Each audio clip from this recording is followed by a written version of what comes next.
Howdy, it's Jim Morado in Murfreesboro, Tennessee. This is, I believe, middle January 2021, and we're at the Stones River National Park battlefield. They're not too far from Nashville. It's actually Stones River National Battlefield, fairly close to Nashville there in Tennessee.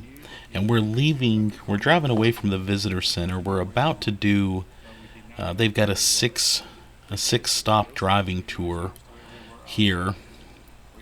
And we're actually about to turn out of the main drive-in area. We're going to turn left instead of right. If you turn right, you go to the first stop. We're going to turn left, though, and we're going to go to General Rosecrans headquarters. And there's no building there at this point. There's just kind of a pile of cannonballs kind of marking where it was, but we're going to drive there. And this was mostly, the day started out kind of cold, rainy, a little bit snowy, but it kind of cleared up quickly. So the weather's going to be it's going to be different here and there, just so you know. Also, we're going to stop at several points, but this is kind of a jam-packed battle, and I might just talk about some stuff and not I might neglect to point things out until it's too late. So forgive me if I do that, but yeah, this is a fairly major battle. Yeah, that's an understatement.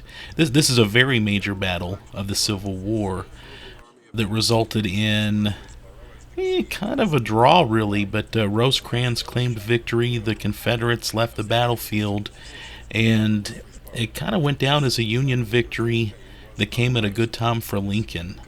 And yeah, so there's this great national park there. They've got a great visitor center.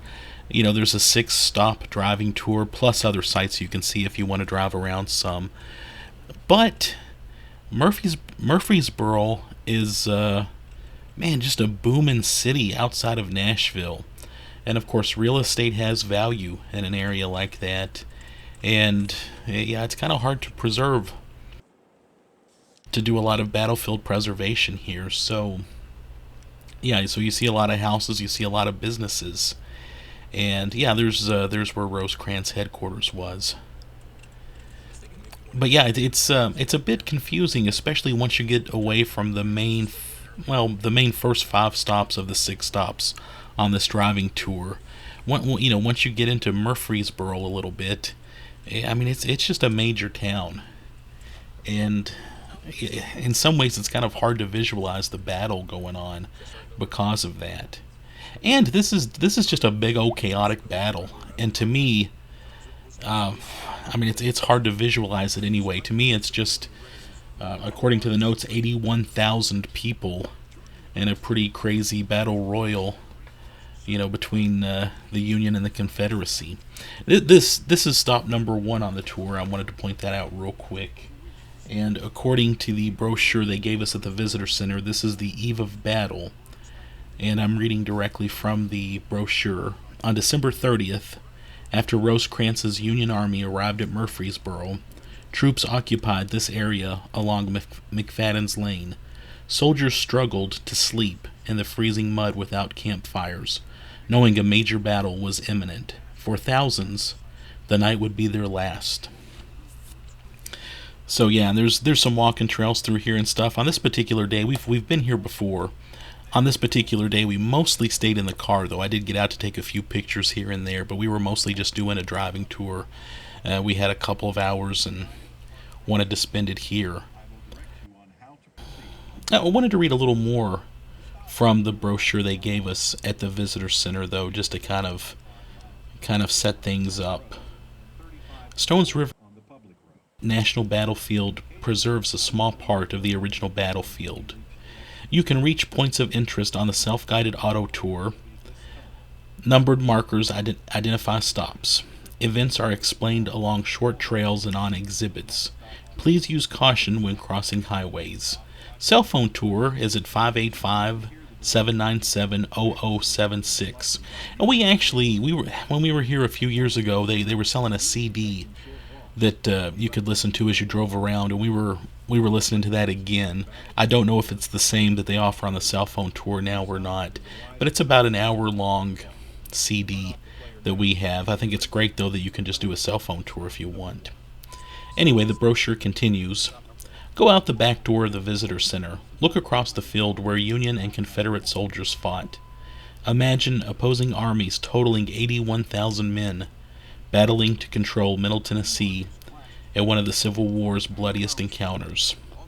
Union troops made their final stand here, defending the Nashville Pike and Railroad, both vital lines of supply. Today's scene differs little from 1862.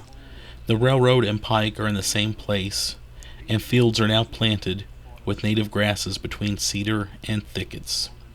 So yeah, that just gives you a brief kind of setup for what's going on here. Then I wanted to read. There's another little setup, just kind of about what was going on in the Civil War at that time. Again, from the brochure that they gave me at the visitor center. And there's a quote from Lincoln. I can never forget that about the end of last year and the beginning of this, you gave us a hard-earned victory. And that's a quote from Lincoln to General Rosecrans, August 1863. Lincoln was worried as 1862 came to a close. Confederate attacks in Maryland and Kentucky had shaken Northern confidence. Generals McClellan and Buell wasted victories at Antietam and Perryville by refusing to advance on the Confederates. The Emancipation Proclamation was to take effect on January 1st, but military success to enforce it seemed impossible. The Union war effort was stalled. Lincoln needed a victory soon, and he pushed his generals to strike a blow. In December, General Ambrose Burnside's Army of the Potomac met with disaster at Fredericksburg, Virginia. General Grant's Army of Tennessee proved unable to crack defenses north of Vicksburg, Mississippi. Lincoln's only hope lay with General William S. Rosecrans's Army of the Cumberland. On December 26, 1862, Rosecrans led his army out of Nashville to seek the victory Lincoln demanded. Their target, Murfreesboro and General Braxton Bragg's Army of Tennessee. From December 31st, 1862, through January 2nd, 1863, the armies ravaged each other. Each side lost nearly one-third of its men. The Confederates limped away from the battlefield. Rosecrans marched his battered Union army into Murfreesboro and declared victory. Union forces held Murfreesboro and much of Middle Tennessee in an iron grip. Some of the earthen walls of Fortress Rosecrans, protecting a vast supply base, loomed over the town. Murfreesboro became a launching point for campaigns that slashed through the heart of the South and dealt a death blow to the Confederacy. The success at Stones River bolstered Northern spirits. Victory and the Emancipation Proclamation crushed Confederate hopes for international assistance and shifted the war's aims from restoring the Union to remaking the nation.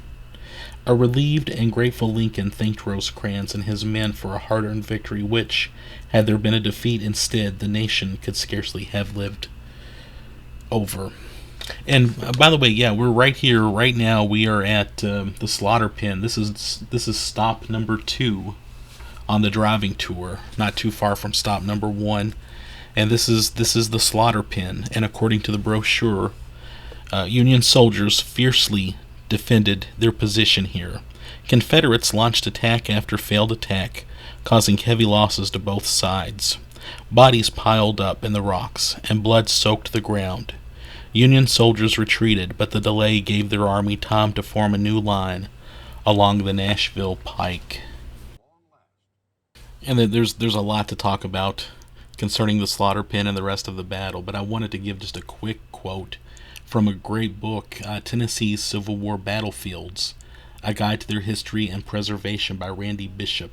And this came out a while back, around 2008. So it's a bit outdated, but it's still just a great book to have around. I carry it around with me. I had it with me this particular day. I carry it around with me a lot, especially when I'm in Tennessee going to battlefields. But there's a quote from a P.R. Jones, 10th Texas Cavalry, just talking about the battle and all. And there's let's see, Littleton Fowler took refuge among these cedars behind some rocks and said that the cannonading was so terrific that he could have caught birds. They were so benumbed they could not fly. So the fighting was confusing the birds, which I think is just crazy. And I did get out of the car here a little bit. I didn't videotape, but I took some pictures of the slaughter pen area. They've actually got some little silhouetted soldiers, kind of showing where soldiers would have been shooting, kind of around these rocks. And I think it's kind of crazy. It seems like you go to a lot of battlefields and you find, the Devil's Den at Gettysburg comes to mind. You just find these weird outcroppings of rocks that just happen to be on the battlefield and were used during the battle and by the soldiers. So yeah, and the slaughter pen definitely has those. And just check out those rocks. I mean, just imagine having to run over those, and they probably were slick, especially in the icy December, January weather. And this battle took place December 31st and January 2nd, 1962, going into 1963. On January 1st, and I do believe there was a tiny bit of, little skirmishes here and there, but for the most part, both sides were so exhausted from the first day that they just sort of informally agreed not to fight and to kind of, just kind of get their stuff together at that point. And I think that's interesting. It was a 3-day battle where they took a break on the second day. And we're about to drive over to stop number 3. And as this started, you kind of had 43,000 men for the Army of the Cumberland under Rosecrans and 38,000 under Bragg with the Army of Tennessee.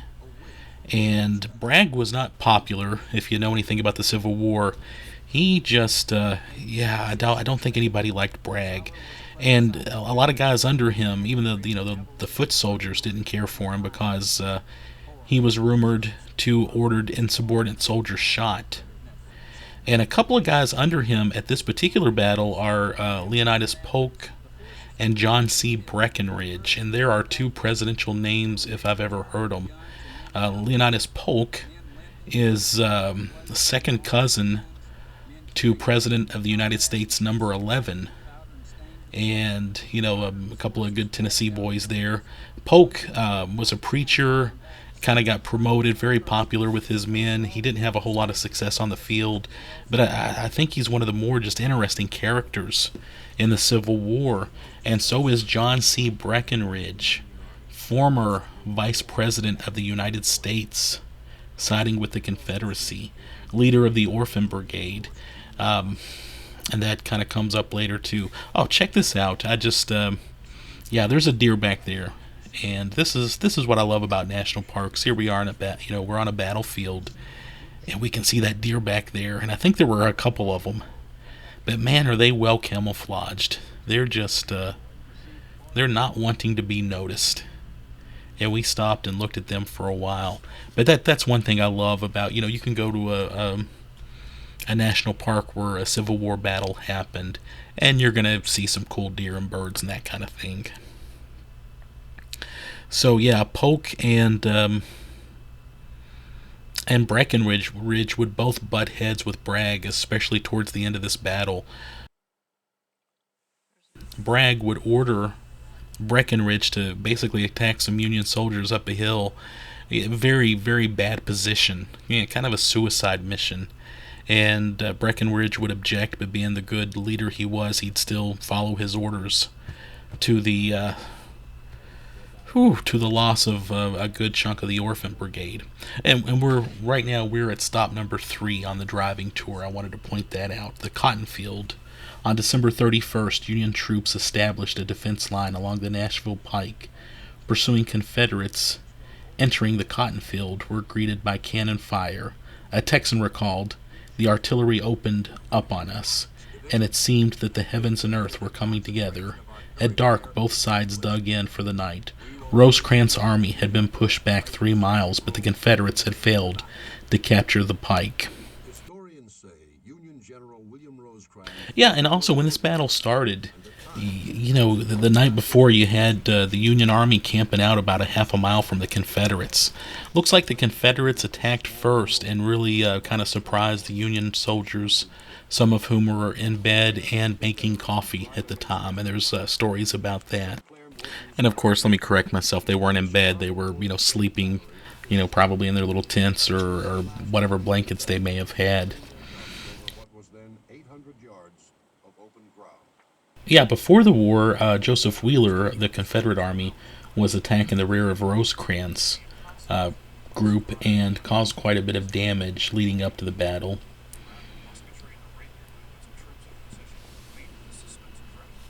And yeah, also the Confederates were kind of leading this thing early on with that first attack and everything. It kind of seemed like they were kind of getting the upper hand. In fact, Bragg sort of reported, or he reported to Richmond, and the higher ups at the Confederacy, that he basically won. Like, don't worry about this, we've won. And some of the authors I was reading pretty much said that he, after making that statement, he felt he really had to live up to that and made some bad decisions. The next day when they, on the second when they did their battle, he was kind of realizing he had to make sure they won this battle, even though they weren't, and he was just making some bad decisions. I wanted to mention the Randy Bishop book again, Tennessee Civil War Battlefields. Just a great book.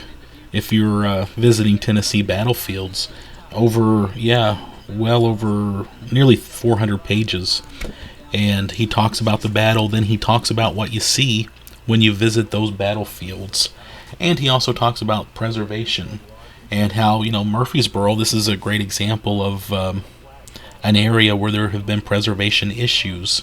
In fact, I was reading Blue and Gray magazine, and they kind of get into that too. The defunct, it's now defunct, Blue and Gray magazine. And over here, we're getting close to stop number 4 on the driving tour, defending Nashville Pike.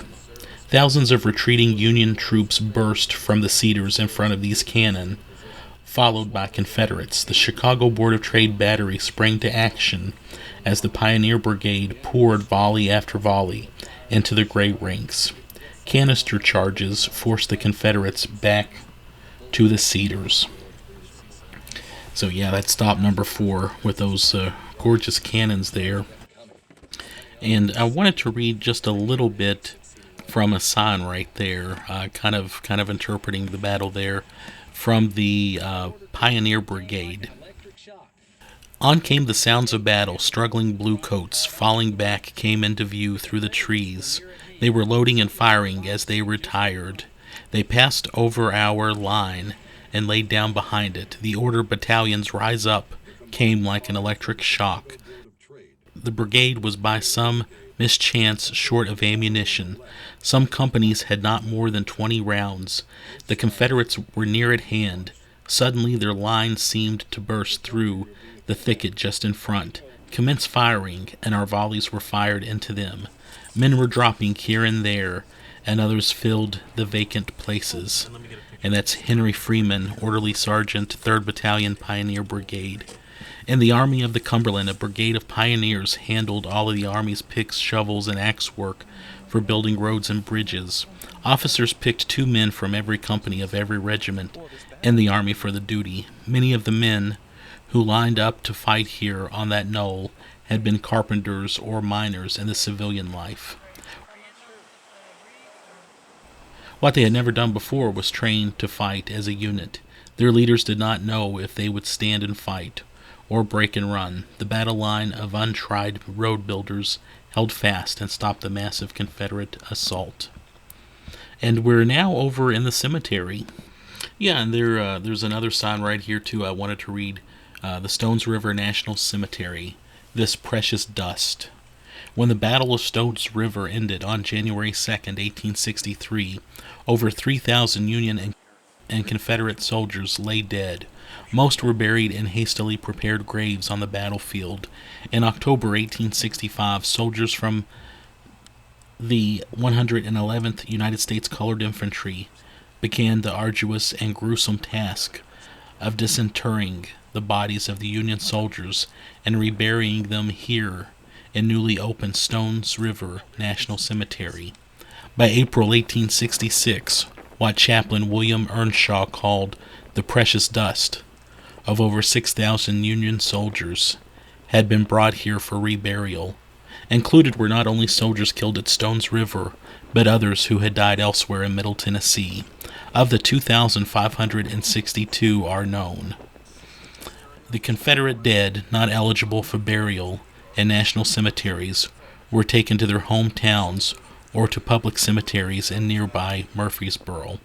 And then there's Chaplain William Earnshaw, first superintendent of Stones River National Cemetery, supervised the reburials of Union soldiers here in 1865 through 1866. Stones River National Cemetery was established in 1864 after Congress provided for the creation of the National Cemetery System on July 17, 1862. And there's a great old photo of burial parties are shown at work in this 1866 photograph of the cemetery.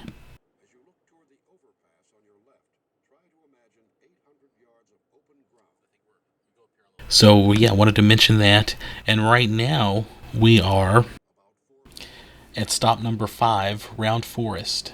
This was the only Union position that held throughout the first day. Artillery and infantry halted the first attack at 10 a.m.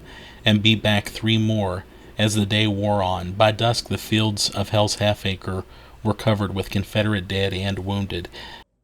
And right here at the same stop is the Stones River National Battlefield Hazen Brigade Monument. In the months following the Battle of Stones River, members of the 9th Indiana Infantry built a monument to mark the place where their brigade held their ground against 4 Confederate attacks on December 31st, 1862. The Hazen Brigade Monument is the oldest intact Civil War monument in the nation. And the fact that that is such an old Civil War monument gives me goosebumps. And concerning these 2 tombstones here, there is a historic marker right beside it, and I wanted to read a little bit from that. And it's called Slave, Soldier, Citizen. A tombstone can only tell so much about the life of a man.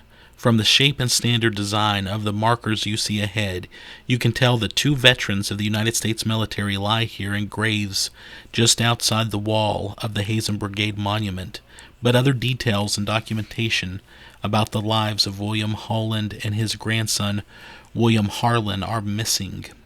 William Harlan spent most of his 30 years in Maury County, Tennessee. He was born in Kentucky. The only records we have about him just document his Civil War military service. No one knows exactly when Holland bought the piece of farmland that includes the grave sites you see. William Holland started his life in a country where the law said he was only a piece of farm property. When he died some 70 years later, he was, by law, an American citizen. And, that's pretty exciting to me. Holland served his country in the 111th Regiment of the United States Colored Troops. All USCT soldiers wore the standard Union blue uniforms. No photograph of Sergeant Holland is known to exist. And I just think that's fascinating. As you saw, too, there is a railroad going right behind that monument. And it looks like that's the same railroad that goes behind the cemetery and the same railroad system that was there at the time of the battle, too, it seems.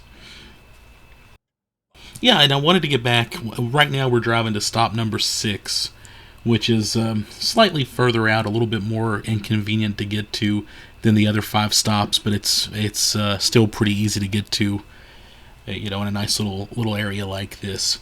But I wanted to mention Blue and Gray magazine, which I think they stopped publication 4 or 5 years ago. But they had a great issue of the Battle of Stones River. I have the 2012 issue that covers the Battle of Stones River. And, man, just a great magazine. I still scavenge for these when I'm at used bookstores. Wonderful resources. Each issue is probably about as good as having a nice big full volume book on a battlefield. And most of their issues are based around a certain battlefield, and they kind of give you everything you need to know about that battlefield, its history, the battle, and what you can see now. But one of the comments they make is they put out an issue, I believe in 1989, and several of the historic buildings that existed at the time of the battle, with a connection to the battle, no longer exist. They've been lost, and it's I think that's kind of sad and tragic. That's yeah, I just hate that myself. And real quick, I wanted to mention another book that has an interesting summary of the Battle of Stones River, and it's Haunted Battlefields of the South by Brian Bush and Thomas Freese. And yeah, some of these ghosty books can be hit or miss. They're usually fun to read. At the end of the day, they are fun reads. This one gives a lot of good history, though, and I appreciate that. And it does mention concerning Stones River that there was a mother and a son who were on the battlefield, and the son felt he kept hearing and seeing kind of flies buzzing around him, but there were no flies at that time of the year, and they are pretty sure he was getting impressions of the battle and bullets buzzing by his head. So that's I just thought I would mention that. I thought that was interesting. And another book, real quick, before we get to the last stop, that I like a lot is Johnny Green of the Orphan Brigade, the Journal of a Confederate Soldier. And I read this book a while back, but it's Johnny Green, an actual Confederate soldier's account of his time in the Confederate Army. And he mentions that Rosecrans did not wish the enemy to be able to see their location and the line. I think this was right before the first night of battle. So beef and cornmeal were issued to us uncooked, but fires were not permitted. And that just sounds like torture. It seems like they were able to get their stuff cooked behind the lines, but it was just kind of a rough situation. And a little bit of dark humor in this book. Johnny tells a story that happened at Stones River of a friend bringing another friend over who had been wounded and he thought shot in the leg, and laying him down for help. And at the time he discovered a second ball had gone through his head and killed him, whereupon Johnny's friend remarked, "I thought you said it was your leg you were shot in." Yeah. There's also, and I'm not going to read it to you, you should go out and find a copy of Johnny Green because it's a good book. But there's a great description at the end of the battle where he's talking about how their clothes are just frozen to them.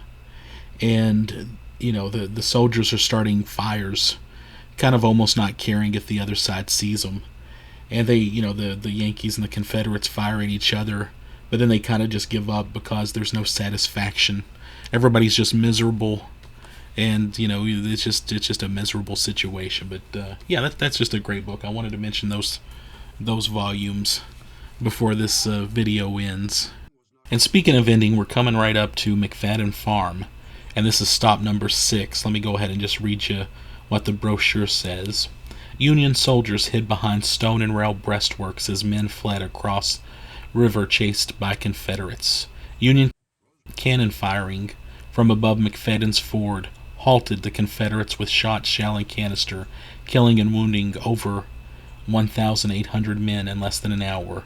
This was the battle's final action, and this is kind of where the Orphan Brigade gets cut down and all that, and that's kind of where everything happens. You see that monument there?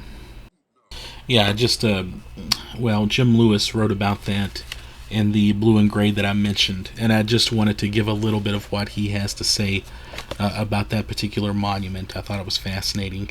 And he mentions that on the ridge where the cannons decimated the Confederates at Stone River, there's a concrete obelisk erected by the Nashville, Chattanooga, and St. Louis Railway in 1908. And the monument was part of an early attempt the railroads made to capitalize on interest in Civil War-related tourism.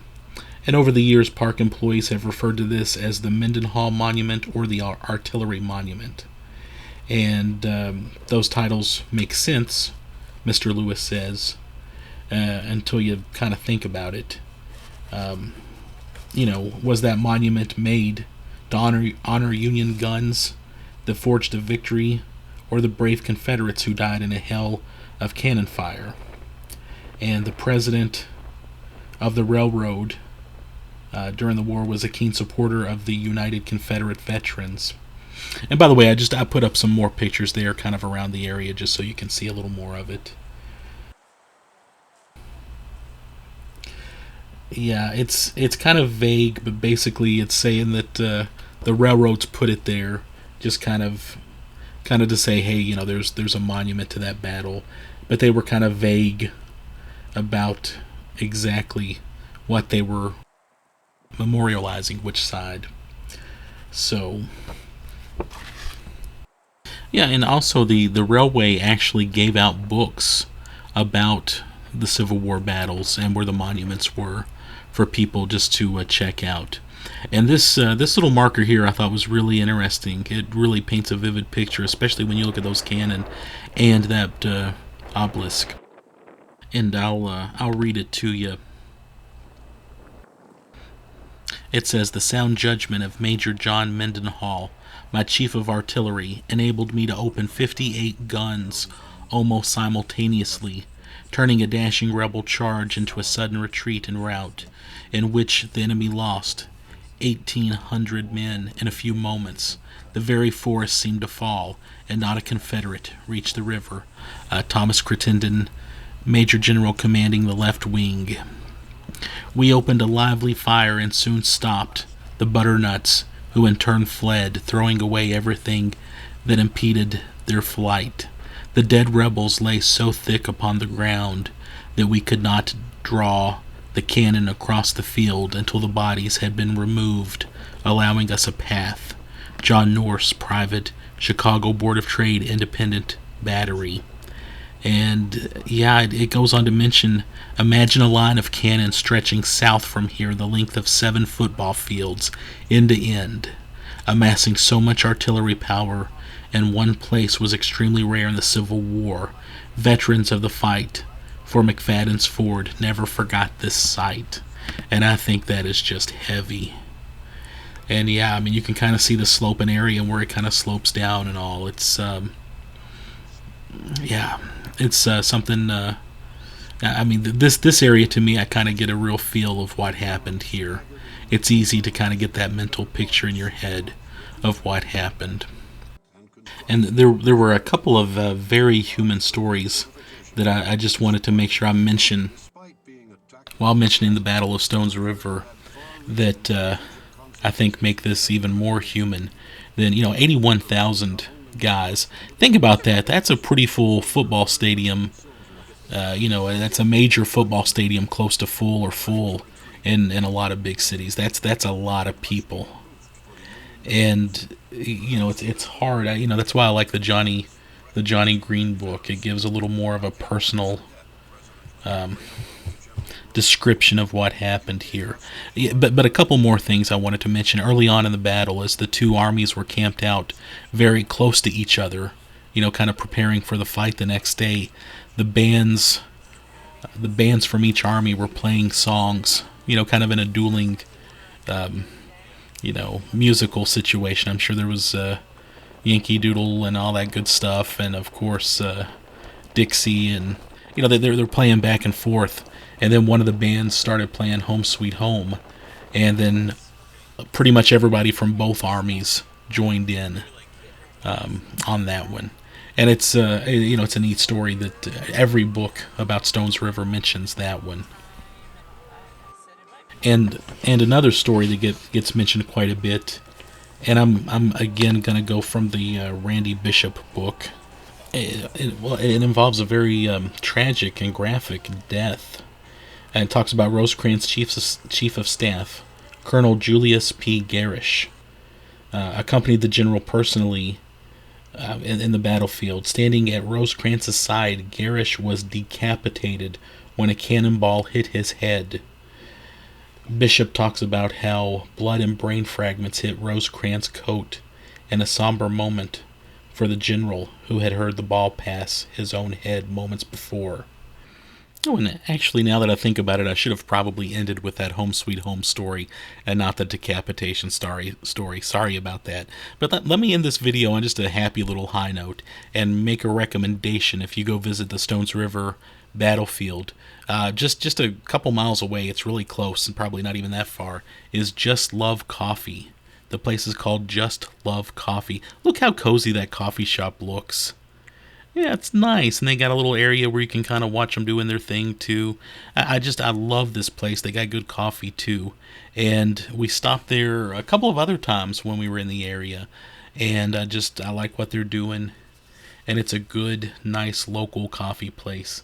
So yeah, grab some Just Love coffee before you go do your battlefield tour, and yeah, I just wanted to mention those guys too. I hope you don't mind.